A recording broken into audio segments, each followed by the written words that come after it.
So let's look at aggregate demand for goods and services in the economy as a whole first. We can say that, or it has been theorized that an aggregate demand curve will be downward sloping, as I accidentally just showed you.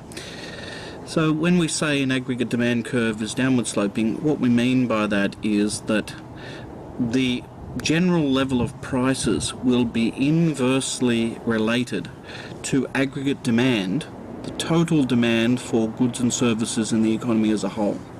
Now, three reasons have been offered for why this kind of inverse relationship should hold.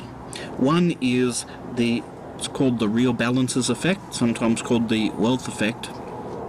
And it says that when the general level of prices in the economy rises, consumers, households, feel less wealthy. They have the same amount of money in their pockets, the same amount of money in their bank accounts. They're getting paid the same amount.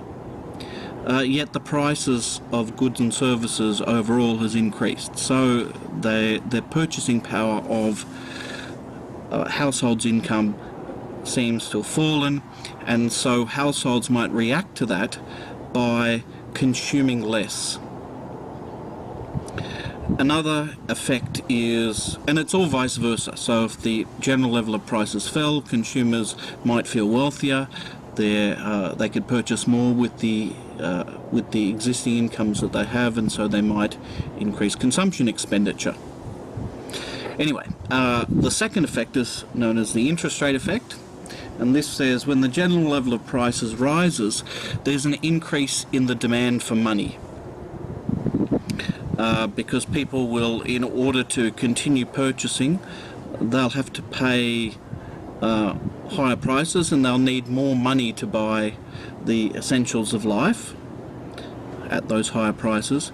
But when there's an increase in the demand for money, there's an increase in the price of money as well. And the price of money is the interest rate. It's the price of borrowing money, the interest rate. And when there's an increase in interest rates, an increase in the price of borrowing, then there tends to be less borrowing for investment purposes, that is, for investment expenditure, the purchasing of blast furnaces and factories and so on, new blast furnaces and new factories and new trucks and so on. So if there's an increase in the general level of prices, blah, blah, blah, blah, blah, there's a fall in investment expenditure, aggregate demand for capital goods. And lucky last is the foreign purchases effect. So this says when the general level of prices rises, exports within the country, then the exports of the country, which are denominated in, say, Australian dollars, the prices of those goods which are produced in Australia increases along with the prices of everything else. So those exports become relatively more expensive compared to imports. So if the exports become relatively more expensive, then the demand for those exports overseas falls. And equally, if imports into the country are relatively less expensive than substitute goods which are produced locally, then the demand for the imported goods locally goes up.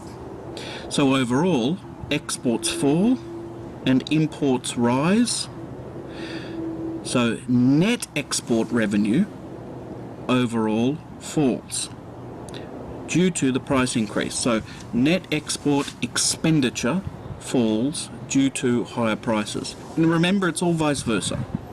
So lower prices, exports become relatively cheaper, imports become relatively more expensive, net exports would rise, and so there'd be an increase in net export expenditure. Okay, so graphically representing that, we would have a downward sloping aggregate demand curve with the general level of prices on the vertical axis and real GDP which we're representing with the letter Y, real GDP, on the horizontal axis. So we can see when the general level of prices rises, due to the real balances effect, the interest rate effect, and the foreign purchases effect,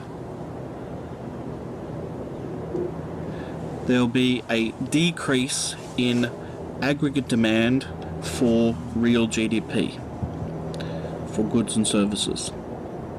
So we would have a downward sloping aggregate demand curve. It's arguable that these effects are very small, or even in the extreme case non-existent, in which case the aggregate demand curve would be a vertical line. But we're not going to explore that possibility. We're going to stick with the simple case of downward sloping aggregate demand curve.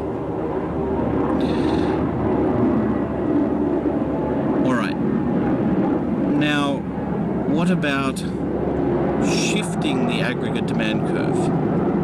When we're talking about shifting the aggregate demand curve, we're assuming that the general level of prices is being held constant at some level. Well, at any given level. General level of prices is being held constant.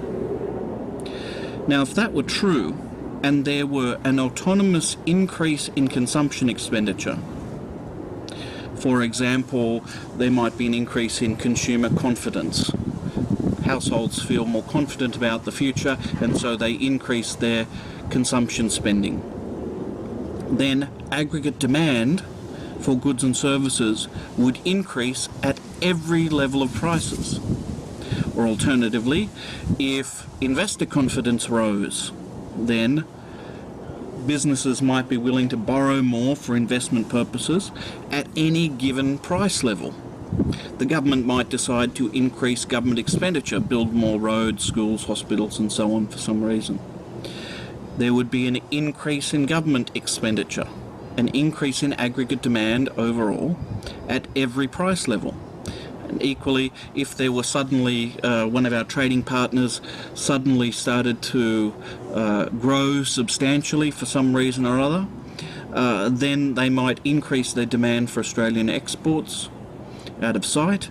So net exports might increase overall, increasing aggregate demand, therefore, at every level of prices. We represent that by shifting the aggregate demand curve to the right. And to show a decrease in consumption spending, investment spending, government spending on net exports, independent of price, we would shift the aggregate demand curve leftwards.